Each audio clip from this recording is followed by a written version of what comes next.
Tahun 1765, Paris. Jean Barré baru saja pindah bersama tuan sekaligus kekasihnya, Philibert Commerson, yang adalah seorang ahli botani di awal karirnya. Mereka berdua melakukan perjalanan dengan kereta kuda. Untuk sampai di ibu kota, dibutuhkan 4 hari perjalanan dari tempat tinggal mereka sebelumnya, yaitu di sebuah kota kecil di timur Prancis. Barré sedang mengandung 5 bulan. Anak di kandungannya adalah anak dari tuannya. Yang ini apartemen kita. Bangunan di Paris jauh lebih cantik dari kota kita. Ya memang, tapi itu tidak penting, Jean. Yang lebih penting adalah ini dekat dengan kebun botani raja. Nanti aku akan ke sana.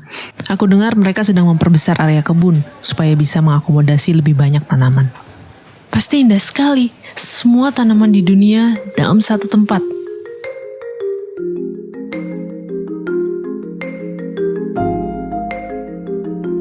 Ini adalah kali pertama Barré melihat Paris. Bahkan, ini adalah kali pertama Barré melakukan perjalanan begitu jauh.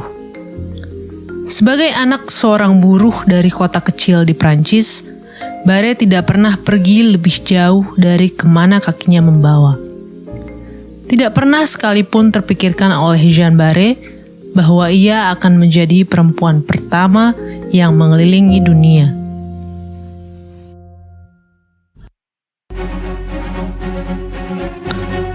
Dari On The Level Media, saya Yvonne Kristiani, ini adalah Perempuan Nakal.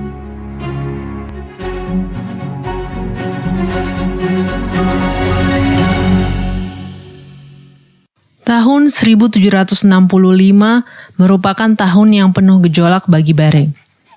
Di tahun tersebut, ia melahirkan anak lelakinya, Jean-Pierre Barré. Atas perintah tuannya, sebulan kemudian Jean-Pierre ditaruh di panti asuhan untuk kemudian diserahkan kepada ibu angkat. Tidak lama setelah itu, Barré mendapat kabar kalau anaknya sudah meninggal. Tak hanya itu, tuannya tidak ingin menikahinya karena ia berasal dari kelas yang lebih rendah. Menikahi perempuan pekerja seperti Barré akan membuat reputasi Commerson sebagai seorang intelektual tercoreng. Posisi Barré lemah karena statusnya yang tidak menentu. Commerson sedang sakit keras. Kegiatan botaninya dulu membuatnya mencari tanaman hingga tempat-tempat berbahaya. Ia seringkali pulang dengan luka-luka di kakinya. Kini luka tersebut membuatnya tidak bisa bangun dari tempat tidurnya. Setiap hari, Barré merawat dan memasak untuk Commerson agar ia lekas sembuh. Apabila Commerson meninggal saat itu, Barré tidak akan mendapatkan apa-apa dan terancam diusir keluar dari rumah tersebut. Jean? Ya, buatkan minuman untukku. Minuman apa, tuanku? Apa saja yang bisa menyegarkanku kembali? Ada satu ramuanku yang biasa aku buat kalau badanku tidak enak. Aku yakin ini dapat mengeluarkan racun-racun di tubuh. Isinya macam-macam, campuran dari 22 jenis dedaunan. Aku biasa menyebutnya teh Swiss. Ya, kalau begitu buatkan untukku. Barré tidak hanya cakap dalam mengurus rumah dan memasak. Salah satu alasan Commerson memilihnya untuk menjadi asistennya adalah karena pengetahuan Barré yang luas tentang tumbuh-tumbuhan endemik Prancis. Kedua pasangan ini bertemu ketika mereka sedang mengumpulkan dedaunan di sekitar tempat tinggal mereka yang tidak jauh satu sama lain. Commerson terkesan dengan Barré yang dapat menjawab segala pertanyaannya tentang herbaria dengan cakap dan yakin. Tidak seperti Commerson yang belajar tentang botani sebagian besar melalui buku-buku di kelasnya, Barré mengenal tumbuh-tumbuhan dengan mengeksplorasi apa yang ada di sekitarnya. Barré juga mahir dalam membuat racikan dan mengetahui tanaman mana yang cocok sebagai obat. Commerson menyadari kalau pengetahuan Barré lebih luas darinya. Untuk itu, ia membayar Barré untuk mengajarinya dan menjadi asistennya. Kini, mereka berdua tinggal di Paris dengan warisan yang didapat Commerson dari almarhumah istri sebelumnya. Berada di jantung intelektual Prancis merupakan cara agar Commerson bisa mendapatkan prospek karir yang lebih baik. Tidak lama lagi, impian Commerson akan menjadi kenyataan. Ada surat datang untukmu. Terima kasih. Commerson membuka surat yang ditujukan padanya. Monsieur Commerson, saya telah mendengar pujian dan rekomendasi untuk Anda dari Voltaire, Carl Linnaeus, dan bahkan juga dari Ratu Swedia. Saya percaya akan keahlian Anda dalam ilmu botani. Untuk itu, saya mengundang Anda untuk ikut bersama tim ekspedisi yang saya bentuk demi menjelajahi dunia selatan tahun depan. Anda diminta untuk mengumpulkan dan mendokumentasikan flora-flora eksotis selama perjalanan Anda. Untuk pekerjaan ini, Anda akan mendapatkan 2.000 livres sebagai bayaran setahun. Kerajaan Prancis juga akan membiayai seorang asisten yang akan ikut dan membantu Anda selama perjalanan. Tertanda, Louis-Antoine Bougainville. Ikut dalam ekspedisi yang dipimpin oleh Bougainville adalah sebuah kesempatan emas yang tidak mungkin Commerson lewatkan. Ekspedisi ini merupakan suatu pencapaian puncak bagi karir seorang botanis. Ia bersegera menyampaikan pesan tersebut kepada Barré. Jean, aku akan pergi selama 3 tahun. Setelah aku kembali, pasti aku akan menjadi lebih terhormat dan lebih kaya. Tidak ada yang tidak bisa aku lakukan sekembalinya ke Prancis. Jean terhentak. Apa yang akan terjadi pada dirinya apabila tuannya pergi?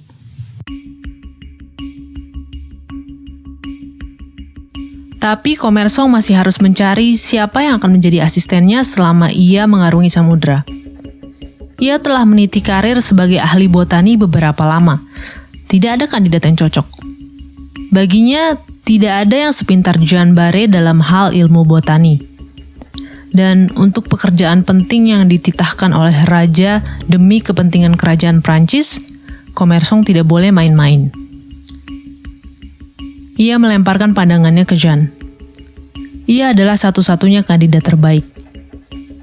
Hanya saja, ada satu masalah yang mengganjal. Peraturan kerajaan Prancis melarang perempuan ikut serta di kapal angkatan lautnya.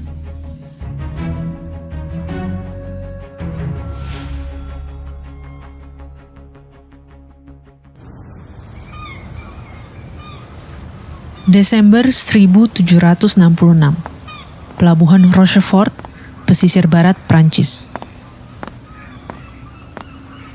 Commerson berjalan sendirian menuju ke kapal Etoile. Ia melihat kapten kapal dan menyapanya. Bonjour, kapten. Saya Philibert Commerson, bagian dari tim Monsieur Bougainville. Ah ya, tentu saja. Selamat datang. Ayo naik. Bawa barang-barang Anda ke kabin paling ujung sebelah kiri situ. Di mana asisten Anda? Saya tidak dapat asisten. Tapi saya lihat di pelabuhan ini banyak buruh. Saya akan panggil salah satu saja dari sana. Ah ya, tidak masalah selama Anda punya asisten. Anda butuh banyak bantuan nanti selama di kapal. Ayo cepat, kita akan berlabuh sebentar lagi. Asisten yang dipilih tersebut tidak lain adalah Jean Barré yang menyamar menjadi lelaki. Mereka memutuskan kalau cara ini adalah cara satu-satunya agar Barré bisa ikut serta dalam ekspedisi ini. Pilihan ini tentu penuh dengan resiko. Apabila selama perjalanan, para kru menyingkap kalau Barré adalah seorang perempuan, hukuman berat dari Raja Prancis menunggunya. Barré berjalan di belakang Commerson, membantunya membawa peralatan-peralatannya. Ini semua barang Anda? Wah, banyak sekali. Iya, tapi ini kan perjalanan jauh dan panjang. Saya harus bawa semua yang saya butuhkan. Ya sudah kalau begitu. Ini kabin Anda di sebelah sini. Hah? Hanya sebesar ini? Iya, mau sebesar apa lagi? Kapasitas kapal kan terbatas. Kabin ini tidak akan cukup buat saya. Barang saya sangat banyak. Belum lagi nanti saya harus menyimpan semua spesimen yang saya ambil. Apa tidak ada kabin yang lebih besar? Semua kabin untuk kru besarnya sama, tidak ada yang lebih besar. Saya tidak bisa bertahan di kabin sekecil ini. Saya butuh ruang yang cukup untuk penelitian. Ya sudah kalau gitu. Kita bertukar kabin saja. Satu-satunya kabin besar di kapal ya kabin saya. Biar saya tidur di kabin Anda. Terima kasih banyak, Kapten. Terima kasih. Ya. Penawaran kapten seperti sebuah hadiah dari langit. Dengan kabin yang lebih besar dan jauh dari kru yang lainnya, Barre bisa sedikit lebih leluasa dan tidak terlalu khawatir samarannya akan ketahuan. Akan tetapi, Barre akan menghabiskan 3 tahun mengarungi lautan sebagai seorang perempuan di tengah 100 laki-laki lainnya. Ada banyak kesempatan bagi kru lain untuk mencurigai peringainya. Agar penyamarannya sempurna, Barre harus mengenakan ikat dada yang cukup mencekik dan membuatnya sulit bernapas. Ditambah, perjalanan laut ini membuatnya mabuk. Ia seringkali was-was. Apabila ia sakit dan muntah-muntah, ia jadi tidak awas. Dan mungkin saja kru kapal memergokinya dan menyadari kalau ia perempuan. Agar para kru tidak curiga, Barre bekerja lebih keras supaya ia tidak dianggap lemah dan terancam ketahuan. Badannya sakit-sakit, tapi ia tidak bisa bersantai. Meskipun sudah berusaha sebaik mungkin, kecurigaan dari kru lain tidak bisa dihindari. Para kru mulai bergosip kalau ada seorang wanita di kapal mereka. Tahu tidak, siapa perempuan yang menyamar di kapal ini? Pasti si pangeran ya? Pangeran Nassau-Siegen itu. Kenapa dia? Ya, cara dia berpakaian mencurigakan sih. Wignya juga aneh. Bukan dia. Kalau dia memang seperti itu, curigaku adalah si asistennya Monsieur Commerson itu. Ya, dia memang tubuhnya lebih kecil dari umumnya sih. Ya, pasti dia. Tidak salah lagi. Nanti tunggu saja, kita pasti bisa buktikan kalau dugaanku benar. Kecurigaan ini makin membesar hingga kapten kapal pun memanggil Barre untuk berbicara berdua dengannya. Barre pucat. Apa yang akan ia katakan pada kapten? Barre, kamu dengar rumor yang beredar? Begini, saya tidak mau ini jadi masalah besar dan nanti dampaknya ke kita semua. Sebentar lagi kita akan berlabuh dan akan bertemu Monsieur Bougainville. Lebih baik kamu katakan saja sekarang. Jujur, apakah kamu perempuan? Barre, jawab pertanyaan saya. Iya kapten, rumor itu tidak benar kapten. Jadi kamu adalah lelaki? Tubuhmu tidak selayaknya lelaki biasanya dan... Kapten, saya bukanlah perempuan. Hanya saja saya telah dikebiri. Mendengar pernyataan Barre, kapten memutuskan menyudahi investigasinya. Berpengalaman dalam laut, ia sering mendengar cerita-cerita di mana pelaut Eropa ditangkap oleh bajak laut dan dijual sebagai budak ke kerajaan Ottoman. Budak tersebut kemudian dikebiri, supaya tidak membahayakan perempuan-perempuan di istana sultan. Barre aman untuk kali ini. Namun, sebentar lagi kapal Etoile akan memasuki belahan bumi selatan. Dan berdasarkan tradisi angkatan laut, siapapun yang baru pertama kali menyeberangi ekuator harus mengikuti pesta. Salah satu ritual khasnya mengharuskan para kru untuk telanjang dan lalu disiram dengan seember air, yang kemudian berlanjut dengan perang air. Setelah para kru dengan jabatan lebih tinggi mulai ritual tersebut, sekarang giliran para budak, asisten, dan para pelaut yang tidak punya pangkat. Barre bersama sekitar 30 orang lainnya menunggu apa yang akan terjadi padanya. Dari semuanya, hanya Barre dan pelaut berpangkat tinggi yang masih berpakaian lengkap. Hei kamu Barre, kenapa kamu masih berpakaian lengkap begitu? Ayo, kamu harus hormati ritual ini. Tidak, saya seperti ini saja. Ayolah, kenapa kaku begitu? Tidak, setelah ini saya masih harus bekerja lagi. Tuan saya nanti tidak akan suka. Identitas aslinya masih tidak ketahuan hingga kini. Tetapi Barre lelah secara emosional dan fisik. Ia tidak bisa kabur kemanapun. Tidak ada kegiatan lain selain menjadi asisten dan pembantu Commerson. Daratan terdekat masih 2 bulan berlayar lagi di pelabuhan Montevideo. Di masa-masa tersulit pelayarannya, para kru kelaparan dan tidak ada air bersih untuk diminum. Ketika kehabisan makanan, bahkan bangsawan yang ada di kapal, seperti pangeran bernama Nassau Siegen, pun memakan tikus dengan lahap, karena itu satu-satunya daging yang tersedia.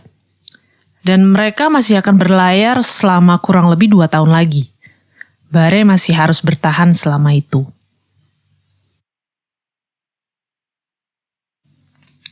Kapal Etoile kini telah tiba di Rio de Janeiro. Commerson dan Barre seharusnya turun dan mengumpulkan spesimen tumbuhan tropis di sini.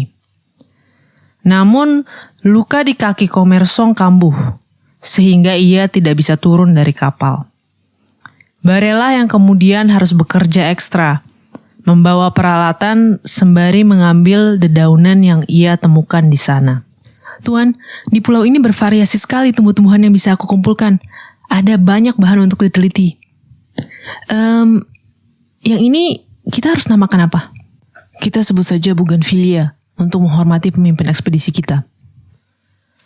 Kontribusi Barre dalam perjalanan ini tidak dikenal ataupun diakui.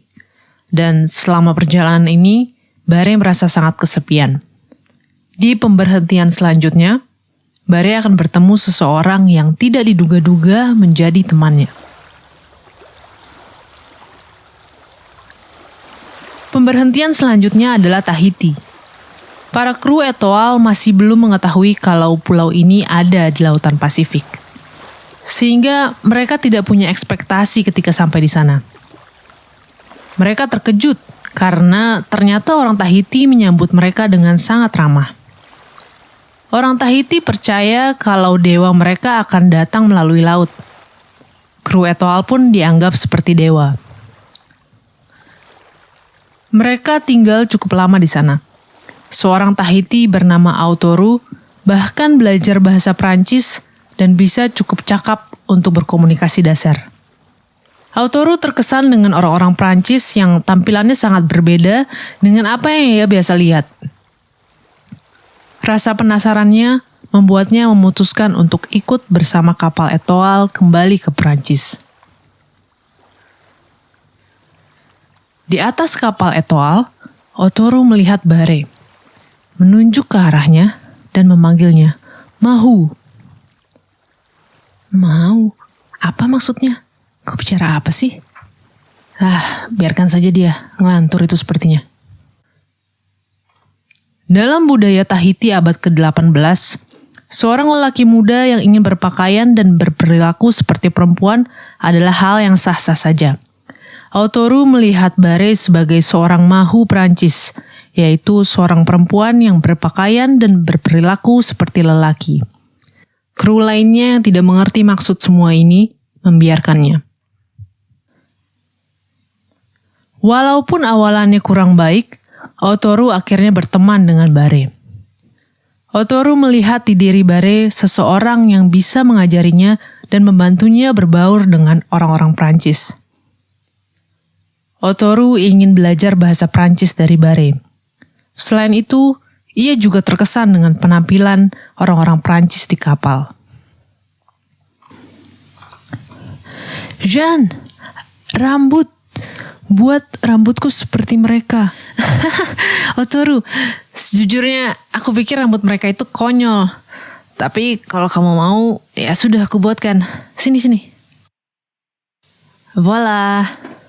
Merci."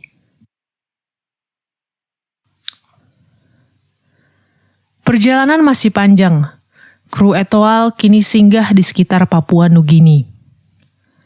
Kejadian di mana Autoru memanggil Barre Mahu membuat kecurigaan beberapa kru makin menjadi-jadi. Mereka menunggu saat yang tepat untuk membuktikannya. Selama ini, Barre selalu membawa pistol milik Commerson kemanapun untuk melindungi dirinya. Jadi, kru yang lain pun selalu hati-hati. Untuk mengkonfirmasi kecurigaan mereka butuh mencari waktu di mana Barre sedang lengah dan sendiri. "Monsieur Commerson, dokter, tolong, segera keluar. Itu ada kru yang digigit. Tidak tahu digigit apa. Dia kejang-kejang sepertinya sekarang." Ya. Ketika Commerson sibuk merawat kru yang digigit binatang, Barre berjalan sendiri di pulau untuk mencuci baju. Ia kemudian disusul oleh beberapa kru kapal yang lain. Dengan trik-trik mereka, pistol milik Barre pun diamankan terlebih dahulu. Mereka ingin mengkonfirmasi kecurigaan mereka.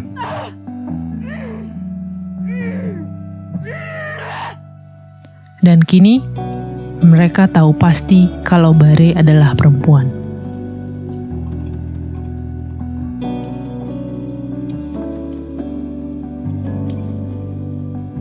Barre terguncang setelah kejadian di Papua Nugini. Ia tidak lagi menggunakan ikat dada dan sudah tidak sembunyi-sembunyi lagi kalau dia adalah perempuan. Ia tetap memakai pakaian lelaki karena hanya itulah yang ia punya. Beranjak dari Papua Nugini, kapal berlayar menuju Maluku. Tujuan utama perjalanan Bougainville tidaklah hanya mengumpulkan spesimen, tetapi juga membawa pulang rempah dan tumbuhan yang punya potensi komersial tinggi, sehingga ekonomi Prancis bisa membaik. Dan Maluku menjadi target utama karena di sanalah terdapat pala dan cengkeh yang sangat diperebutkan pada zaman itu. 25 Agustus 1768. Tim ekspedisi berlayar ke barat menuju Laut Seram dan Banda. Sebentar lagi kita tiba di Maluku. Ini adalah wilayah yang kaya akan rempah. Coba aku lihat. Ya, di Ternate Tidore ada cengkeh. Di Pulau Rune ada pala dan juga ada sagu di Seram. Bagaimana mungkin kita bisa mengambil rempah-rempah di situ? Itu semua wilayah kolonial Belanda. Kalau ketahuan, bisa-bisa kita dipenggal. Karena itu kita butuh taktik yang bagus. Taktik bagaimana? Orang-orang Belanda itu melarang ada peta tentang Maluku. Tidak boleh ada yang membocorkan lokasi rempah. Kita semua memang tahu biji pala ada di Pulau Rune. Tapi Pulau Rune itu di mana? Selatan? Utara? Kita harus mengarah kemana untuk sampai di sana? Kita manfaatkan orang-orang lokal saja untuk penunjuk jalan. Begini, kita sudah kehabisan makanan dan sangat kelaparan, Monsieur Bougainville. Lebih baik kita datang dengan damai saja, supaya Belanda bisa memberi kita makan. Melihat kru yang kelaparan, Gubernur Buru kala itu mengizinkan mereka mengambil stok buah-buahan, beras, ikan, dan ayam ke kapal mereka. Para kru kapal senang, namun Bougainville belum puas. Perjalanan mereka hampir berakhir, dan mereka belum menemukan rempah yang berharga untuk dibawa pulang ke Prancis. Kerajaan Prancis tidak akan senang dengan hasil yang nihil seperti ini. Commerson, sebaiknya kamu dan asistenmu pergi mencari rempah di sini. Tapi itu sangat beresiko. Kalau ada petugas Belanda yang melihat, aku harus bagaimana? Bilang saja kalau kalian hanya ingin mengobservasi, tapi tidak akan mengambil. Namun penjagaan dari Belanda sangat ketat. Petugas Belanda mengikuti Commerson dan Barre kemanapun mereka pergi. Alhasil, mereka pun tidak mengambil apa-apa. Bougainville kini terpaksa segera hengkang dari Maluku untuk menuju Batavia. Di Batavia, kapal Etoile menjalani perbaikan selama 3 minggu sebelum berlabuh lagi ke Mauritius. Di Pulau Mauritius inilah Barre dan Commerson akan tinggal, alih-alih kembali ke Prancis. Tanpa cengkeh, pala, atau rempah berharga lainnya yang dapat dibawa pulang ke Prancis, Commerson dapat melupakan bayaran besar dan kekayaan yang selama ini diidam-idamkannya. Ia kini lebih tertarik menjadi ahli botani di Mauritius, sehingga ia dan Barre pun memutuskan untuk tinggal di sana.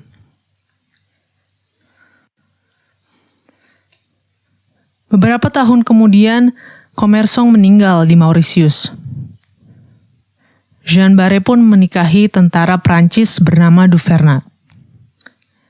Bersamanya, ia kembali ke negara kelahirannya pada akhir tahun 1774.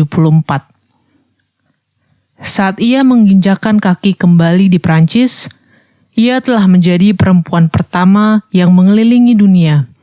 Namun, tidak ada yang tahu akan hal itu selain dirinya dan suaminya kala itu. Kehidupan Jeanne Barré menjadikannya perempuan pertama yang mendobrak ekspektasi bagi kaumnya untuk menjelajahi dunia demi kecintaannya akan botani. Salah seorang penumpang kapal Etoile, Pangeran Nassau-Siegen, menulis di jurnalnya tentang Jeanne Barré. Ia berkata, "Saya ingin memberikan penghargaan setinggi-tingginya bagi perempuan tersebut untuk keberaniannya yang jauh dari kebiasaan perempuan menghabiskan waktu pada umumnya. Ia berani mengkonfrontasi tekanan, bahaya, dan segala sesuatu yang terjadi yang secara realistis bisa diduga akan terjadi pada perjalanan seperti ini. Petualangannya sebaiknya, menurut saya, dimasukkan dalam sebuah sejarah perempuan-perempuan terkenal."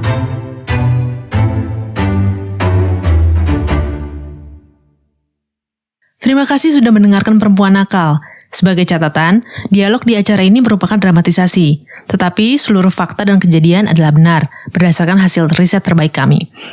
Untuk tahu lebih dalam mengenai Jeanne Barré, kamu dapat membaca buku The Discovery of Jeanne Barré yang ditulis oleh Glynis Ridley.